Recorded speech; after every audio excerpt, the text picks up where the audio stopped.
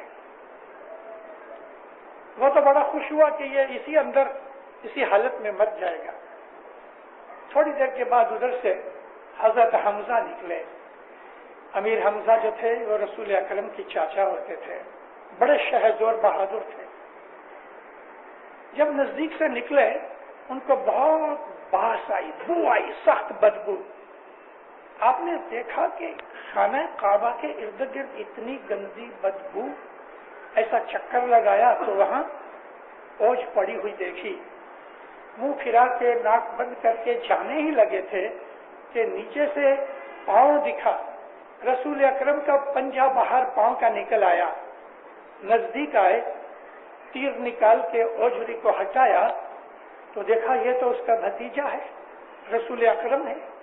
فوراً نیچے اترے، اوج کو جدا کیا، گھوڑے کے اوپر بٹھا کے گھر لے کے آئے. حضرت بی بی فاطمہ کو آواز دی. فاطمہ کی زہرا باہر نکل آئی، چھوٹی سی تھی. بی بی خدیجہ بھی دوڑی آئی. یہ حالت دیکھ کے نبی کریم کو تھوڑا ہوش آ چکا تھا. بی بی فاطمہ رونے لگی. پانی کے اندر کپڑا بھگو کے وہ گند نکالتی تھی. داڑھی پہ لگ گیا تھا، مونچھوں پہ لگ گیا تھا، بالوں میں لگ گیا تھا. روتے روتے بی بی فاطمہ کے منہ سے بد دعائیں نکلنے لگی. رسول اکرم نے ہاتھ رکھ دیا، بیٹا بد دعا نہ کرو، ہمارا کام بد دعا کرنا نہیں ہے. اللہ ان کو توفیق دے دے. ایسی ایسی تکلیفیں اٹھائیں نبی نے. طائف میں ایک دفعہ حضور گئے، مکہ سے 40 مائل ہے. طائف والوں نے ویلکم کیا، پھولوں سے نہیں پتھروں سے ویلکم کیا. لڑکوں کو جمع کر کے ابو جہل نے کہہ دیا اس کو پتھر مارو، یہ دیوانہ ہے. اور لڑکوں نے جھولیاں بھر بھر کے پتھروں سے آپ کو مارنا شروع کیا. لیکن اس نے کہا تھا کہ پاؤں پہ مارنا. پاؤں زخمی ہو گئے، خون رسنے لگا. آگے گئے تو انہوں نے پہلے سے ایک گھڑا کھود رکھا تھا، اس کے اوپر انہوں نے گھاس رکھ دی. گھڑے کے اندر کانٹے رکھے ہوئے تھے. آپ جب نزدیک گئے کسی نے دھکا مارا، رسول اکرم اس گھڑے میں گر گئے. سارے بدن میں کانٹے چھپ گئے، بے ہوش ہو گئے.